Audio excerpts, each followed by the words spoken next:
दुनिया के अधिकतर धार्मिक लोगों का मानना है कि ब्रह्मांड वेल डिजाइंड है और कैसे सब कुछ व्यवस्थित रूप से चल रहा है, जो यह साबित करता है कि इसका कोई ना कोई क्रिएटर है, जिसे हम ईश्वर या अल्लाह कह सकते हैं।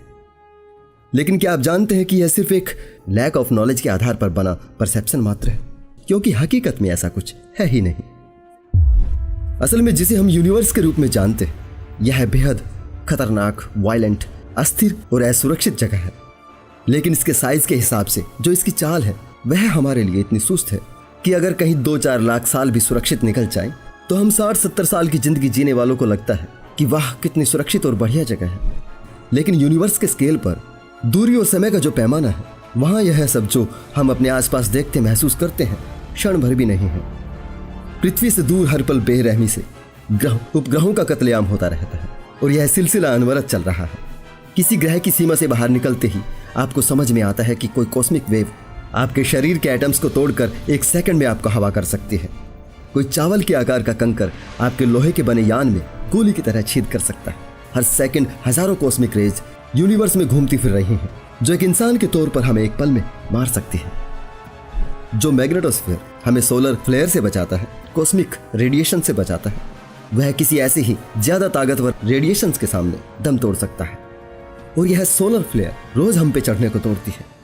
2004 में हमसे 50,000 प्रकाश वर्ष दूर एक मैग्नेटार से पैदा हुई एक कॉस्मिक वेव ने हमारी ओजोन लेयर को बुरी तरह डैमेज किया था और इसके बारे में हमें पहले से कुछ भी नहीं पता था और ना आगे पता होगा। अगर यह और भी नजदीक होता तो इसने पूरी लेयर डैमेज कर देनी थी, फिर हमारे लिए जिंदगी नामुमकिन हो जानी थी। और ये गलत फहमी भी कि सब कुछ कितना व्यवस्थित ढंग से चल रहा है। कहने का मतलब यही है कि यूनिवर्स में अरबों खरबों स्टार्स हैं, लगातार नए बन रहे हैं और खत्म हो रहे हैं। जब ये खत्म होते हैं तो ये सभी एक सुपरनोवा विस्फोट करते हैं, जिसमें कॉस्मिक रेज की एक वेव पैदा होती है जो काफी दूर तक अपने आसपास के सोलर सिस्टम्स को खत्म कर देती है। साधारण भाषा में कहूं तो ये अपने जैसी संभावित दुनियाएं खत्म कर देती है। फिर यह मैग्नेटार, पल्सार, न्यूट्रॉन स्टार बनकर भी चैन से नहीं बैठते। इनमें पैदा किसी तरह की फ्रिक्शन या हलचल वैसी ही शॉकवेव पैदा करती है जैसी हमने 2004 में झेली थी। यह भी कई संभावित दुनियाओं को और उनके वातावरण को खत्म कर देते हैं। यह सिलसिला यूनिवर्स में लगातार चल रहा है। कुछ प्लेनेट अभी बर्बाद होकर लाखों या करोड़ों साल बाद फिर हैबिटेबल हो जाते हैं, जैसे डायनासोर युग के बाद पृथ्वी हो गई थी, या फिर कुछ हमेशा के लिए बर्बाद हो जाते हैं, जैसे मंगल ग्रह और शुक्र ग्रह हो चुके हैं। हमारी अपनी गैलेक्सी में कई ऐसे न्यूट्रॉन, पल्सर, मैग्नेटार हैं और कुछ नजदीकी भविष्य में बन सकते हैं। बाकी इसके बाहर दूसरी लाखों गैलेक्सीज में तो यह ग्रहों का कत्लेआम निरंतर चल रहा है। और फिर हमारे लिए केवल यही खतरे नहीं हैं। गौर कीजिए कि यूनिवर्स में आवारा ग्रहों और रनवे स्टार्स की भरमार है, मतलब जिनके पास कोई सोलर सिस्टम नहीं है।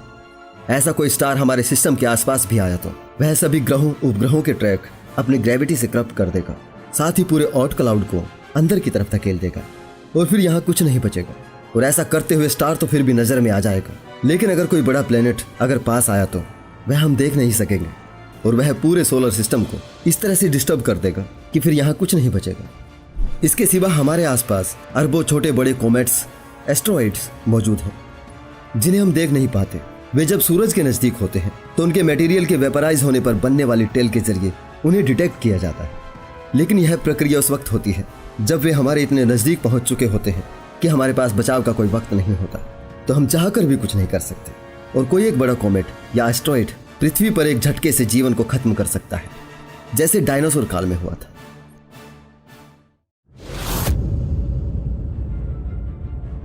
ऐसे ढेरों इत्तेफाक हैं जिनके सहारे हम बच रहे हैं। आपको बचने के लिए लगातार ऐसे सुखद इत्तेफाकों की जरूरत है, जबकि बर्बाद होने के लिए बस एक बार किसी एक सुखद इत्तेफाक का ना घटना। हाँ, ऐसा भी जरूरी नहीं कि पृथ्वी हमेशा के लिए वीरान हो जाएगी, लेकिन अगर किसी इत्तेफाक में हमारी मैग्नेटिक फील्ड तबाह होती है या वातावरण नष्ट हो जाता है, तब यह शुक्र या मंगल की तरह हमेशा के लिए बंजर हो जाएगी और हो सकता है डायनासोर युग की तरह खत्म होने के बाद भी करोड़ों साल बाद हैबिटेबल बनी रहे, तो देर सवेर फिर से जीवन पनप जाएगा। मंगल और शुक्र ग्रह पर भी समंदर हुआ करते थे, मोटा वातावरण, मैग्नेटोस्फीयर सब मौजूद थे और जीवन पनपने लायक स्थितियां मौजूद थी। लेकिन फिर एक झटके में सब खत्म हो गया। यही इस वायलेंट यूनिवर्स की अनिश्चितता और असुरक्षा और सच्चाई है। ऐसा ही एक इत्तेफाक कभी भी पृथ्वी को इस दशा की ओर ले जा सकता है। यह मत सोचिए कि ऐसा होने में लाखों या करोड़ों साल हो। सच ये है कि यह आज, अभी और कभी भी हो सकता है और हमें एहसास तक ना हो सकेगा। आप ये सवाल उठा सकते हैं कि यह सब कैसे मान लें। तो उसका जवाब यह है कि इस दुनिया में बैठकर 50 टेलीस्कोप लगाए हजारों लोग यह सब पूरे यूनिवर्स में होते देख रहे हैं।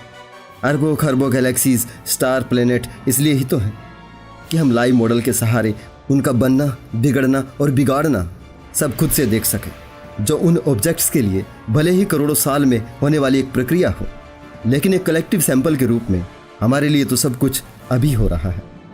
यह किसी इंसान के पूरे जीवन को कुछ दिन में समझने जैसा है कि आप बच्चे से बूढ़े तक के हर एज वर्ग के लोग एक जगह इकट्ठे कर लें और सभी संभावनाओं को जान समझ लें।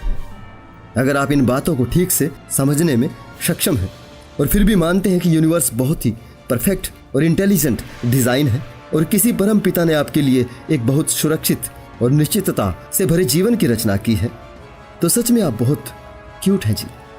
हमारी पृथ्वी की दाएं और बाएं तो ऐसे ग्रह मौजूद हैं जो कभी हमारे जैसे ही थे, लेकिन आज नर्क है। मैं आपको डरा नहीं रहा हूं। हाँ, सच कड़वा होने के साथ साथ थोड़ा सा डरावना भी होता है। तो दोस्तों, इस जीवन को खुलकर जी लीजिए, बस उसे एक सुखद इत्तेफाक के ना घटने से पहले।